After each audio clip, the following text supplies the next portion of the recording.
بسم اللہ الرحمن الرحیم۔ السلام علیکم۔ آج کی اس ویڈیو میں ہم بیان کریں گے ایک ایسا واقعہ جو حضور پاک صلی اللہ علیہ وآلہ وسلم کی پیدائش سے تقریباً 50 دن پہلے پیش آیا۔ اس واقعے کا ذکر اللہ تعالیٰ نے قرآن مجید میں بھی فرمایا۔ اللہ تعالیٰ نے سورۃ الفیل میں اس واقعے کا تذکرہ فرمایا۔ جی ہاں، آج ہم ہاتھی والوں کا قصہ بیان کریں گے۔ اس واقعے سے خانہ کعبہ کی عظمت کا اندازہ بھی بخوبی لگایا جا سکتا ہے کہ کس طرح اللہ نے ابرہ کے لشکر کو نیست و نابود کر کے خانہ کعبہ اور قریش مکہ کی حفاظت فرمائی۔ تو چلیے ذرا تفصیل سے سمجھتے ہیں ہاتھی والوں کا قصہ۔ ناظرین کرام، جیسا کہ ہم سب جانتے ہیں کہ اللہ کی عبادت کے لیے سب سے پہلا گھر جو بنایا گیا وہ خانہ کعبہ ہے۔ خانہ کعبہ جو کہ مکہ مکرمہ میں ہے، ہمیشہ ہی سے عزت و احترام اور عبادت کا مرکز رہا ہے۔ یہ اللہ تعالیٰ کی عظیم نشانیوں میں سے ایک نشانی ہے۔ اللہ تعالیٰ کے نزدیک اس کی عظمت کیا ہے، اس بات کا اندازہ اس سے لگایا جا سکتا ہے کہ جب اللہ تعالیٰ نے حضرت نوح علیہ السلام کی قوم پر طوفان بھیجا تو خانہ کعبہ کی دیواریں گر گئی تھیں۔ چنانچہ اللہ تعالیٰ نے حضرت ابراہیم علیہ السلام کو وحی کے ذریعے خانہ کعبہ کی بنیادوں کی نشاندہی کرائی، اور پھر حضرت ابراہیم علیہ السلام اور ان کے فرزند حضرت اسماعیل علیہ السلام نے خانہ کعبہ کی دیواریں بلند کیں۔ آج بھی مسلمان خانہ کعبہ کی طرف رخ کر کے نماز ادا کرتے ہیں اور اس کا طواف کرتے ہیں۔ نظام کائنات اور تاریخ انسانی میں گناہوں کی ابتدا کی ہمیشہ سے دو وجوہات ہی رہیں، ایک حسد اور دوسرے تکبر۔ تو قصہ شروع ہوتا ہے عرب کے جنوب میں واقع یمن سے، جس پر ابرہ الاشرم کی حکومت تھی۔ ابرہ نصرانی تھا اور حبشہ کے بادشاہ نجاشی کا کمانڈر تھا۔ نجاشی نے ہی اسے یمن کا گورنر مقرر کیا تھا۔ ابرہ کو خانہ کعبہ میں کی جانے والی عبادات اور زیارت سے سخت حسد تھا۔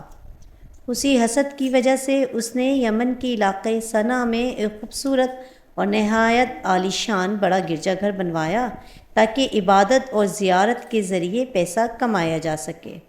اہل مکہ اور دیگر قبائل کو یہ بات پسند نہ آئی۔ وہ شدید غم و غصے میں تھے۔ انہی لوگوں میں سے کنانہ قبیلے کے ایک شخص نے ابرہ کے گرجا گھر میں گندگی پھیلا دی اور ایک حصہ میں آگ لگا دی۔ اس پر ابرہ کو شدید غصہ آیا۔ وہ سمجھ گیا کہ جب تک خانہ کعبہ ہے اس کے گرجا گھر کی کوئی اہمیت نہیں ہو سکتی اور نہ ہی لوگ گرجا گھر میں عبادت کے لیے آئیں گے۔ اب ابرہ نے اپنے اس مقصد کے حصول کے لیے نجاشی کی مدد سے فوج تیار کرنا شروع کر دی۔ ابرہ ایک بڑی فوج جمع کر چکا تھا، ساتھ ہی اس نے لمبے چوڑے ہاتھی بھی لے لیے۔ اسی وجہ سے اس واقعے کو اصحاب الفیل یعنی ہاتھی والے کے نام سے ذکر کیا گیا ہے۔ عرب کے تمام قبائل میدان جنگ کے لیے تیار ہو گئے، لیکن یکے بعد دیگرے سب شکست سے دوچار ہوئے۔ بنو سلیم، بنو غطفان، بنو اسد اور بنو ثقیف کی قبیلے بھی ابرہ کے سامنے نہ ٹک سکے۔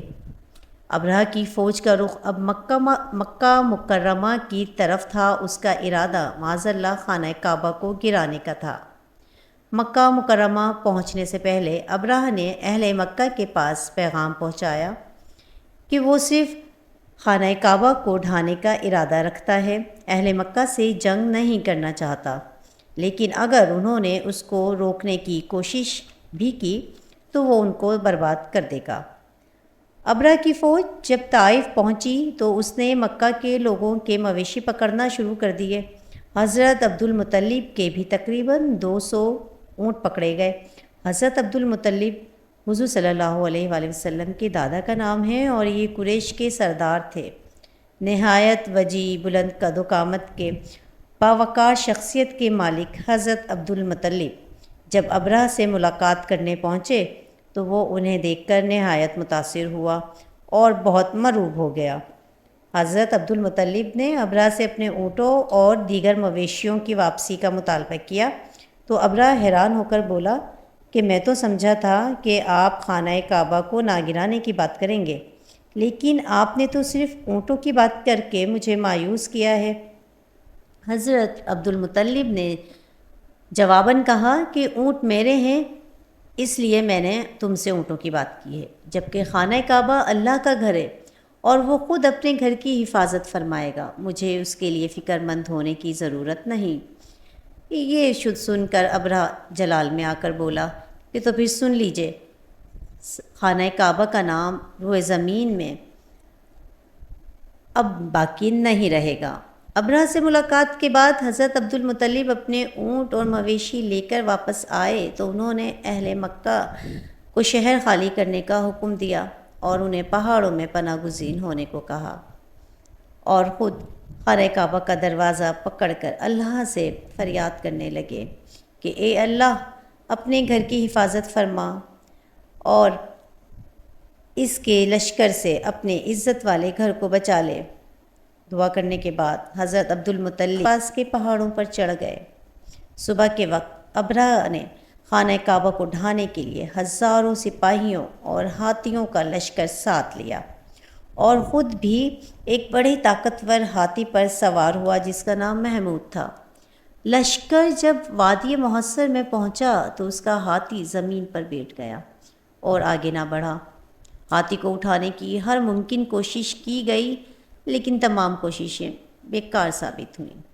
وہ آگے نہ بڑھا، لیکن جب اس کا رخ کسی اور طرف موڑا جاتا تو وہ تیزی سے بھاگنا شروع کر دیتا۔ ابرہہ یہ سب دیکھ کر بہت حیران ہوا۔ اسی دوران دیکھتے ہی دیکھتے سمندر کی طرف سے پرندوں کا جھنڈ برآمد ہوا اور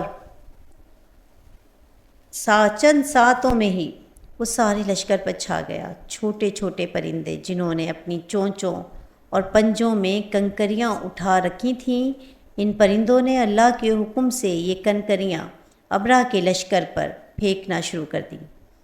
جس کو یہ کنکر لگتا اس کا گوشت جھڑ جاتا۔ پورے لشکر میں افراتفری پھیل چکی تھی۔ خود ابرہہ کا بھی بہت برا انجام ہوا، اس کی انگلیوں کے پور جھڑ گئے۔ صنعا تک پہنچتے پہنچتے اس کی حالت بگڑ چکی تھی، اس کا سینہ پھٹ گیا تھا، دل باہر نکل آیا اور وہ مر گیا۔ باقی لوگوں کے جسم کے اعضاء ایسے بکھر گئے جیسے کھایا ہوا بھوسا۔ مکہ کے لوگوں نے یہ سارا منظر اپنی آنکھوں سے دیکھا اور یاد رکھا۔ اس واقعے کی وجہ سے اس سال کو عام الفیل یعنی ہاتھیوں کا سال بھی کہا جاتا ہے۔ اسی سال حضور اکرم صلی اللہ علیہ وآلہ وسلم کی ولادت بھی ہوئی۔